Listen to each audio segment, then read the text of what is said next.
2025-এ যারা মাধ্যমিক দিতে চলেছ তাদের এবিটিএ টেস্ট পেপারের জিওগ্রাফি সাবজেক্টের প্রথম পেপারটি আমরা সলভ করব। দেখো প্রথম কোশ্চেনটি কি বলছে, লবণাক্ত শিলাস্তরের উপর নদীর প্রধান ক্ষয় প্রক্রিয়া কোনটি? দেখো এক্ষেত্রে আমরা আগে একটা নদী আঁকি, তাহলে বুঝতে পারবে। এই নদীবাহিত বোল্ডারগুলি নদী যখন বয়ে চলে, চলো আমরা একটা নদী বয়ে চলাকে দেখিয়ে দিই, তাহলে বুঝতে পারবে। যে মনে করো নদীটা এই দিক থেকে এই দিকে বয়ে চলেছে। এবার এই যে পাথরগুলো আমরা আঁকলাম, ঠিক আছে, এই পাথরগুলো নদী যখন বাহিত হয় তখন নদী বক্ষে ক্ষয় করে চলে। কিভাবে ক্ষয় করে না, নদী যখন বয়ে চলে তখন এই পাথরগুলো পরস্পরের কাছে চলে আসে, এসে পরস্পরের সঙ্গে আঘাত করে, ঠিক আছে, পরস্পরকে আঘাত করে। মানে এই পাথরটা আর মনে করো এই পাথরটা আঘাত করলো, দুটো যখন আঘাত করছে তখন কি হবে, এর মধ্যে ভাঙন তৈরি হবে না? ভাঙন তৈরি হবে তো, ছোটো ছোটো কণায় পরিণত হতে পারে। যখন বড় পাথরের সঙ্গে ছোটো একটা পাথর মনে করো যে ধাক্কা খেলো, তখন কী হবে, দুটি পাথরের মধ্যে সংঘর্ষের ফলে ক্ষুদ্র ক্ষুদ্র কণায় পরিণত হবে। তো এটা একটা ধরনের ক্ষয়। এই ধরনের ক্ষয়কে কী বলা হয়? ঘর্ষণ ক্ষয়। এই ধরনের ক্ষয়কে কী বলা হয়? ঘর্ষণ ক্ষয়। তাহলে আমি এখানে একটা তীর চিহ্ন দিয়ে দেখিয়ে দিচ্ছি। এই যে এই ক্ষয়টা হচ্ছে কি ঘর্ষণ ক্ষয়, ঠিক আছে। এবার এই বোল্ডারগুলি যদি মনে করো নদীবক্ষে গিয়ে আঘাত করছে, মানে নদীর মনে করো পাড়ে গিয়ে আঘাত করছে, বা নদীর নিচে, ঠিক আছে, নদীর নিচে মাটিতে আঘাত করছে, নদী খাতে, এই ধরনের ক্ষয় হবে না? মানে এই বোল্ডারটা মনে করো এখানে গিয়ে আঘাত করছে, তাহলে এখানে কি ক্ষয় হবে না? হয় নদী বক্ষে অল্প ক্ষয় হবে এবং পাথরটাও কিছুটা ক্ষয় হবে। এই ধরনের ক্ষয়কে বলা হচ্ছে কি অবঘর্ষ ক্ষয়। তাহলে এই একটা ক্ষয় হলো আর এই একটা ক্ষয় হলো। একটা হচ্ছে ঘর্ষণ ক্ষয় আর এটা হচ্ছে কি অবঘর্ষ ক্ষয়। দুটো ক্ষয় হয়ে গেল।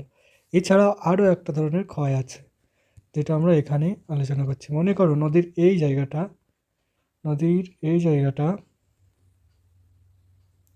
এই জায়গাটা মনে করো যে চুন বা এরকম কোনো দ্রবীভূত হতে পারে, এরকম কোনো শিলাস্তর দিয়ে এই অংশটা গঠিত হয়েছে। তাহলে যে পোর্শনটা জলে দ্রবীভূত হবে এরকম শিলাস্তর দিয়ে গঠিত হয়ে আছে, সেই পোর্শনে যেরকম চুন, তোমরা দেখেছো যে চুন কি হয়, জলে দ্রবীভূত হয় না? লবণ কি হয়, জলে দ্রবীভূত হয়। ঠিক তেমনই এরকম যদি কোনো দ্রবীভূত হতে পারে এরকম কোনো শিলাস্তর দিয়ে নদী কোনো একটা জায়গা গঠিত হয়, তখন কি হয়, নদীর জলে ওই শিলাস্তরটা দ্রবীভূত হয়। তাহলে দ্রবীভূত হলে সেটাও তো একটা ক্ষয়। তো এই ধরনের ক্ষয়কে আমরা বলি কি দ্রবণ ক্ষয়। তাহলে এই একটা ক্ষয় দেখলে দ্রবণ ক্ষয়, যখন নরম শিলাস্তরটা জলে দ্রবীভূত হচ্ছে তখন সেটাকে আমরা কি বলছি? দ্রবীভূত ক্ষয়। যখন পাথরগুলো পরস্পরের সঙ্গে সংঘর্ষ করছে এবং ছোট পাথরে পরিণত হচ্ছে বা ক্ষুদ্র ক্ষুদ্র কণায় পরিণত হচ্ছে, তখন আমরা সেটাকে বলছি ঘর্ষণ ক্ষয়। কিন্তু এই পাথরগুলোই যখন নদী খাতের উপর আঘাত করে ক্ষয় করে তখন আমরা সেটাকে কী ক্ষয় বলছি? অবঘর্ষ ক্ষয়। তাহলে এবার আমরা কোশ্চেনটা আসি দেখি। লবণযুক্ত শিলাস্তরের উপর নদীর প্রধান ক্ষয় প্রক্রিয়াটি হলো, লবণযুক্ত শিলাস্তর বলেছে না, তাহলে লবণ মানে বুঝতে পারছো জলে দ্রবীভূত হয়। তাহলে এখানে অবঘর্ষ ক্ষয় প্রক্রিয়া হবে কি? হবে না। তাহলে ঘর্ষণ ক্ষয় হবেই না। তাহলে কি হবে? জলপ্রবাহ ক্ষয় না দ্রবণ ক্ষয়? একটু আগেই তোমরা জানলে যে দ্রবণ ক্ষয় কী জিনিস, তাহলে অ্যান্সার হবে দ্রবণ ক্ষয়। এবার দেখো পৃথিবীর অ্যালবেডোর পরিমাণ জানতে চেয়েছে। চলো আমরা অ্যালবেডো কি সেটা জেনে নিই। আচ্ছা এই কোয়েশ্চেনটা আমরা মুছে দেবো। এটা মনে করো সূর্য, ঠিক আছে, আর এই সূর্য যখন তাপ দিচ্ছে, ঠিক আছে, এই সূর্যের তাপ পৃথিবী পৃষ্ঠে পড়ছে, সূর্যের তাপ এসে পড়ছে, যে তাপ নির্গত হয় তার 200 কোটি ভাগের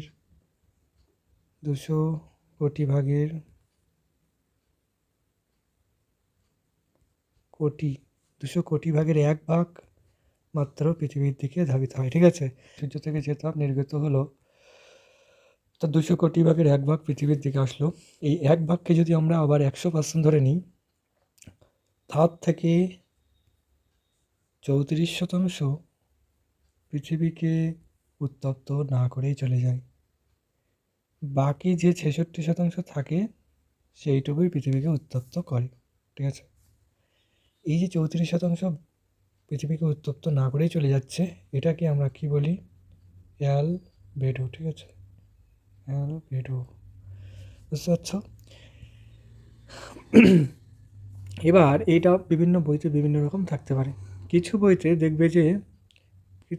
দেখবে এটা কি আছে না, 34%-র পরিবর্তে 35% থাকে। ঠিক আছে? কিছু বইতে এইটা তাহলে 35 হয়ে গেলে তাহলে এটা কত হবে? 65 হয়ে যাবে। ঠিক আছে?